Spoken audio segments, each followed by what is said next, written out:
Welcome to The Explainer. Today, we're going to break down the core arguments from a sermon all about a really foundational concept in Christian theology, the authority of the Bible.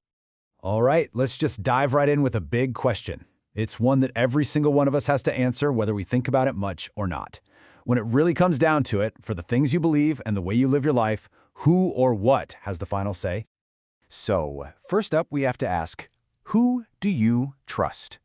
This really gets to the heart of things, doesn't it? The sermon frames our entire lives as just a constant series of decisions, and every decision is based on two things, what we believe is true and what we believe is the right thing to do. But why do we feel so sure about those decisions? What gives us that conviction to believe something or to take action? Well, the idea here is that every single choice we make is backed up by some kind of authority, a reason we trust that our choice is the right one. So that brings us to our everyday authorities. And you might be surprised by these. They're the common sources of truth we all lean on, a lot of times without even thinking twice about it. First up, you've got tradition. This is the authority of the past. You've heard it a million times, right? This is just how we've always done it. We trust something simply because it's familiar, because it's been passed down through generations. Of course, then you've got the experts. This is the authority that comes from specialized knowledge. We trust a doctor or a scientist because of their credentials, their years of research, their recognized expertise in a subject. Makes sense. And wow, this next one is a huge one in our culture today, right? The self. This is the authority of your own personal feeling. The ultimate guide becomes your gut instinct, your personal experience, what feels right to you. Okay, so after looking at tradition, experts, and ourselves, the sermon introduces a fourth and pretty major option. This is its central thesis, the Bible as the final authority, an option that, for a believer, is meant to come before all those others. So how does this argument actually work? Well, it's presented as this really clear, logical chain. Check it out. Step 1. The Bible is seen as divine revelation. That is, God communicating truth directly to humanity. Step 2. It's believed to have been written under divine inspiration, meaning God guided the human authors to record that truth without any error.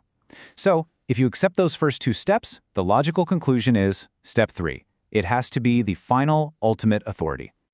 Now, what do we even mean by authority in this context? It's not just about raw power. The idea here is that it's the legitimate force that gives you the confidence to say, yes, this is true, and then to actually do something about it.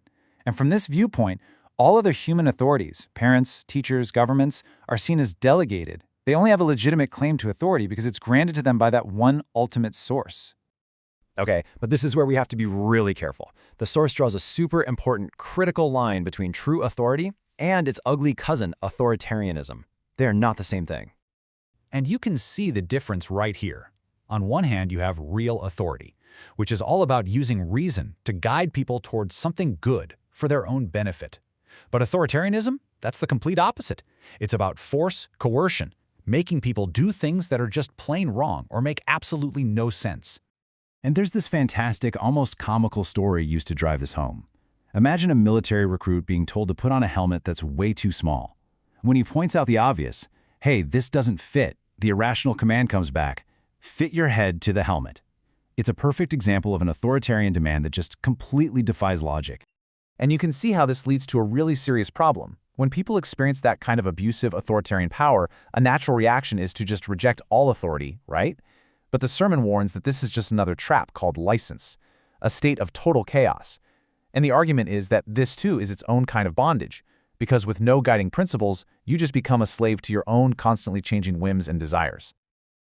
All right, so we've talked theory, we've talked about what authority is and what it isn't, but what does this actually look like in the real world? What's the impact of living by the word day to day? To make this point, there's a really powerful analogy. Think about it. The way a subject in a kingdom treats a written decree from the king, whether they cherish it, ignore it, or mock it, says everything about how they view the king himself. The sermon argues that in the same way, a person's attitude toward the Bible directly reflects their attitude toward God. And that's really the bottom line here. This isn't just some abstract idea you think about once in a while. It becomes the very framework for your entire life.